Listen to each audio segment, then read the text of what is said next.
தமிழகம் எங்கும் கிளைகளை கொண்ட Annamalai institute of hotel management and hospital management படிப்பில் சேர்வதற்கான அட்மிஷன் நடைபெறுகிறது.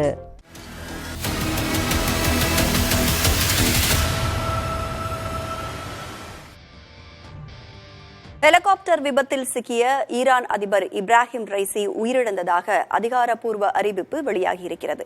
இந்த விபத்து நேர்ந்தது எப்படி, உலக அரசியலில் இது எத்தகைய தாக்கத்தை ஏற்படுத்தும் உள்ளிட்ட பல்வேறு விவகாரங்கள் குறித்து பேராசிரியர் பெர்னாண்டிசாமியுடன் விவாதிக்க பாலவெற்றிவேல் நம்மோடு இணைந்திருக்கிறார்.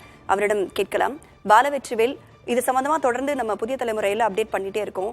17 மணி நேரம் ஆயிருக்கு அந்த விபத்தை கண்டுபிடிச்சு அவருடைய உடலை மீட்கிறதுக்கு 17 மணி நேரம் ஆயிருக்கு. என்ன சிக்கல் இருந்திருக்கிறோம்? மேலும் வெதர் தான் இதுக்கு காரணமா, மோசமான வானிலை தான் இந்த விபத்துக்கு காரணமா கூறப்படுகிறதா, இல்ல வேற ஏதேனும் காரணங்கள் இருக்கா?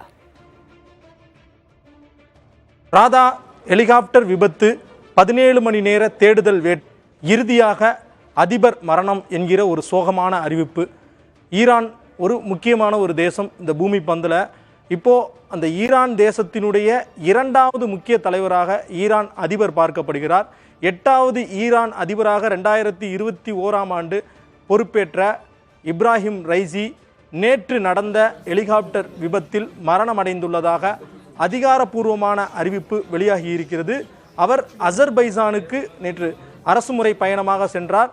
அசர்பைசான் அதிபரோடு உரையாடிய பின்னர் ஈரானுக்கும் அசர்பைசானுக்கும் இடையில உள்ள ஒரு அணை, அந்த அணை தொடர்பான ஒரு பேச்சுவார்த்தை ஈடுபட்ட பின்னர் மீண்டும் ஈரான் தலைநகர் தெஹ்ரானுக்கு திரும்பி செல்லும் வழியில் 3 ஹெலிகாப்டர், அதில் ஒன்று தான் பெல் 212 அப்படிங்கிற ஹெலிகாப்டர். ஏற்கனவே MI-171 தான் அவர் பயணித்தார் அப்படிங்கிற ஒரு முதல் கட்ட தகவல் நேற்று வெளியான நிலையில் அதற்கு இப்போது மறுப்பு தெரிவிக்கப்பட்டு பெல் 212 அப்படிங்கிற ஹெலிகாப்டரில் தான் அவர் பயணித்திருந்தார். 17 மணி நேரத்திற்கு முன்பு, அதாவது நேற்று மாலை இந்திய நேரப்படி 5 மணி அளவிலிருந்து ஹெலிகாப்டர் காணாமல் போனது. இந்நிலையில் இன்று காலை ஈரானிய இராணுவம், செம்பிறை சங்கம் மற்றும் உலக நாடுகளுடைய சில மீட்பு படையினுடைய உதவியோடு கண்டறியப்பட்டிருக்கிறதாக தெரிவிக்கப்பட்டிருக்கிறது. இந்நிலையில் இது குறித்து நம்மிடம் உரையாடுவதற்காக பேராசிரியர் பெர்னாண்டிசாமி இணைந்திருக்கிறார். அவரோடு பேசலாம். சார், வணக்கம் சார். ஒரு சக்திமிக்க தலைவர், வணக்கங்க. வணக்கம். உலக அரங்கில் ஹெலிகாப்டர் விபத்தில் மரணம் அடைஞ்சிருக்கிறாரு. அவருடைய மரணம் இயற்கையான, அதாவது ஒரு விபத்தினால ஏற்பட்ட மரணம் என முதல் கட்ட தகவலாக தெரிவிக்கப்பட்டாலும் இப்போ இருக்கிற குளோபல் பாலிடிக்ஸில் ஈரானினுடைய அதிபர் இறந்ததற்கு பின்னால் நிறைய சந்தேகம் இருக்குன்னுலாம் சொல்கிறாங்க. அதிலிருந்தே நம்ம ஆரம்பிப்போம் சார். இந்த விபத்தை பற்றி நீங்கள் என்ன நினைக்கிறீங்க?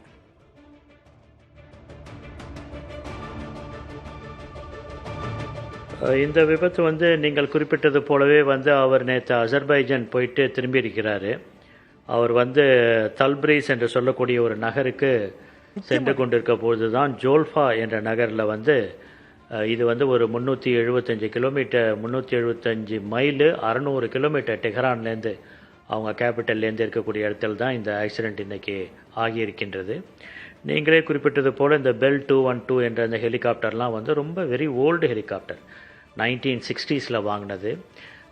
இதில் இப்போ இன்றைக்கி நிறைய பேர் என்ன சொல்கிறாங்கன்னா, இந்த மாதிரி பழைய ஹெலிகாப்டர்ஸ் எல்லாம் அங்கே இருக்கிறதுக்கு காரணம் ஈரான் மீது விதித்த பொருளாதார தடைகள். மேற்கத்திய நாடுகள் சிறப்பாக அமெரிக்காலாம் பொருளாதார தடையை கொண்டு வந்ததுனால அவங்களுடைய அந்த ஒரு இதை அவங்களால ஏர் ஸ்கில்ஸ் என்று சொல்லக்கூடிய இன்றைக்கி ஸ்டேட் ஆஃப் த ஆர்ட் ஃப்ளைட்ஸோ அல்லது இதோ அவங்கள்ட்ட இன்றைக்கி இல்லாத ஒரு நிலையில் இருக்கின்றது. அந்த விதத்தில் தான் இது 1960 கெனேடியன் இராணுவம் உபயோகித்த இந்த ஒரு ஹெலிகாப்டர். ஒரு 15 பேர் அதில் கொண்டு போகலாம். அதில் தான் அவர் பயணித்திருக்கிறார். இது மோசமான வானிலை காரணமாகத்தான் இந்த விபத்து ஏற்பட்டிருக்கிறது என்பது தான் இதுவரைக்கும் நாம் அறியக்கூடிய செய்திகள். இதில் ஒரு கான்ஸ்பிரசி தியரி என்று சொல்லப்போட இது ஒரு திட்டமிட்ட சதி என்று சொல்வதற்கான வாய்ப்புகள் மிக மிக குறைவாக இருக்கின்றன. உலக நாடுகளும் இதுக்கு வருத்தத்தை தெரிவித்து கொண்டிருக்கின்றன. பல நாடுகள், ரஷ்யா கூட ஒரு 2 ஹெலிகாப்டர்ஸை அங்கே அனுப்பிச்சிருக்காங்க. இது என்ன மாதிரியான ஒரு ஆக்சிடெண்ட் இங்கே ஆயிருக்கு அப்படின்றத கண்டறிவதற்காக ஒரு நட்பு நாடு, ஒரு நேச நாடு ரஷ்யா. ஆகவே அதுவும் இந்த தேடுதலில் இப்போது ஈடுபட்டிருக்கிறார்கள். அவர்களும் இதில் எந்த விதமான திட்டமிட்டு கொலையாக இது இல்லாமல் இது ஒரு ஆக்சிடெண்ட் தானா அப்படின்றத பார்ப்பதற்காக தான் அவர்களும் அங்கே இருக்கிறார்கள். சரிங்க சார், இப்போ இஸ்ரேலும் இந்த விவகாரம் தொடர்பாக எங்களுக்கும் அதிபருடைய மரணத்திற்கும் எந்த விதமான தொடர்பும் இல்லை, அவருடைய மரணச் செய்தி என்பது எங்களுக்கு அதிர்ச்சியை ஏற்படுத்தி இருக்கிறது என அமெரிக்கா, இஸ்ரேல் உள்ளிட்ட நாடுகள் தெரிவிச்சிருக்கிறாங்க. இந்நிலையில ஈரானினுடைய துணை தலைவராக இருக்கிற முக்தார் முகமது அடுத்த அதிபராக தேர்ந்தெடுப்பதற்கான வாய்ப்பு இருப்பதாக கூறப்படுகிறது. தற்காலிக அதிபராக முக்தார் முகமது தேர்ந்தெடுப்பதற்கான ப்ரப்போசல் ஏற்கனவே ஈரானினுடைய இமானுக்கு அனுப்பியிருப்பதாக தெரிவிக்கப்படுது. ஈரான் சட்டப்படி 50 நாட்களுக்குள்ள அதிபரை தேர்ந்தெடுக்க வேண்டும் என சொல்லப்படுது. அதை பற்றி சொல்லுங்க சார். ஈரானினுடைய சட்ட முறைகள் என்ன, அந்த தலைவர்களுடைய முக்கியத்துவம் என்ன சார்?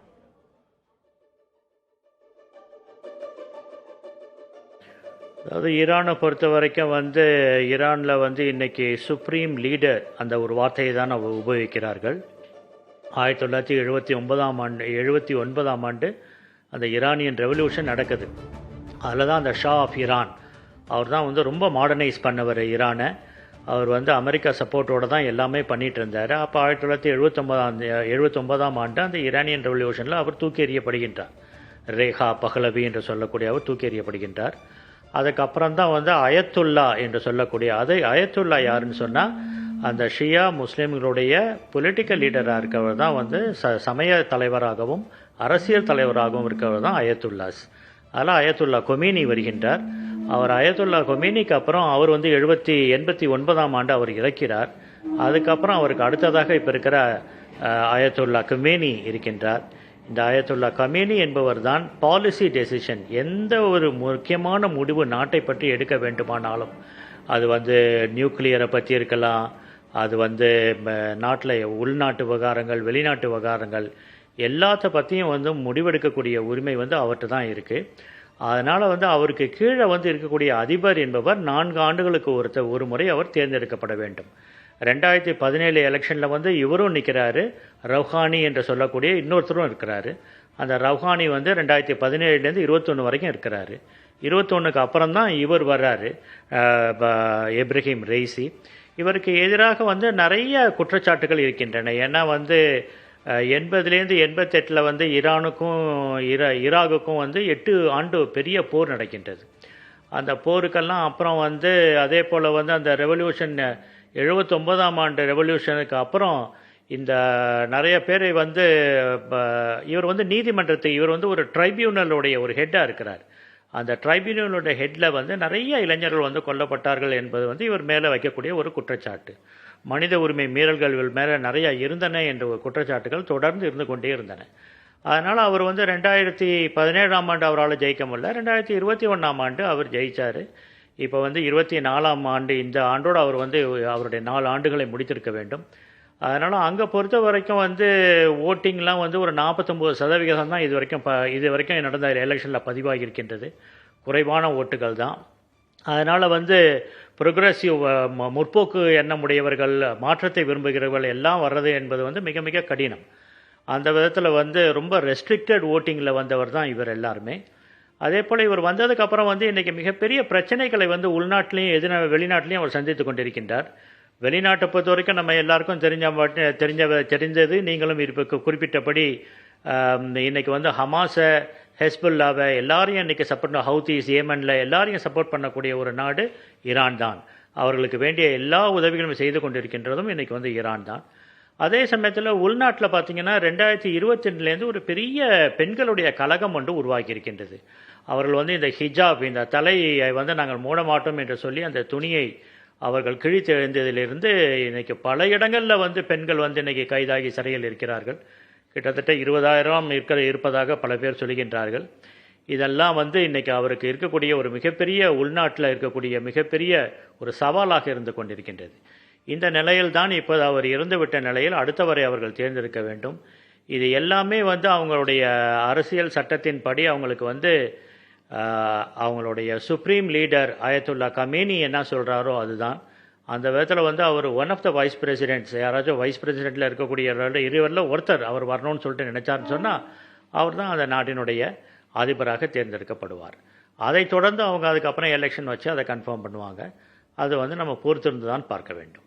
ஈரான் அதிபர் இப்ராஹிம் ரைசி உயிரிழப்பு தொடர்பான முக்கிய தகவல்கள் எங்களை தெரிவிச்சிருக்கிறீங்க. உங்களுடைய கலந்துரையாடலுக்கு மிக்க நன்றி சார். அடுத்தடுத்த முக்கியமான அப்டேட்டுகளுக்கு உங்களோட நாங்கள் இணைகிறோம். உலகத் தலைவர், மிகவும் முக்கியமான தலைவர், ஈரானில் ஆதர்ச நாயகனாக குறிப்பிடப்படுபவர், உலக நாடுகள், மேற்கத்திய நாடுகளுக்கு மிகப்பெரிய சிம்ம சொற்பனமாக விளங்கிய இப்ராஹிம் ரைசி தற்போது உயிரோடு இல்லை அப்படிங்கிற ஒரு சோகமயமான செய்தி வெளியாகியிருக்கிறது. இந்நிலையில் உலக தலைவர்கள் பலரும் இரங்கல் தெரிவித்து வரார்கள். அதற்கு மத்தியில் தான் பிரதமர் நரேந்திர மோடியும் தற்போது இப்ராஹிம் ரைசியினுடைய உயிரிழப்பிற்கு தன்னுடைய ஆழ்ந்த இரங்கலை தெரிவித்திருக்கிறார். ராதா, நீங்கள் மற்ற செய்திகளை தொடரலாம். இன்னும் ஈரான் அதிபருடைய மரணம் தொடர்பாக நிறைய அப்டேட்டுகளும் சந்தேகங்களும் உள்ளது. அதை அனைத்தையும் புதிய தலைமுறை இன்று முழுவதும் உங்களுக்காக வழங்க இருக்கிறது. ராதா, நீங்க தொடரலாம். நன்றி பாலவெற்றிவேல். இப்ராஹிம், அந்த ஈரான் பிரதமருடைய அதிபருடைய பதவி எவ்வளவு முக்கியத்துவம் வாய்ந்தது, இந்த விபத்துக்கான காரணம் என்ன என்பது குறித்து விவாதித்தமைக்கு நன்றி பாலா.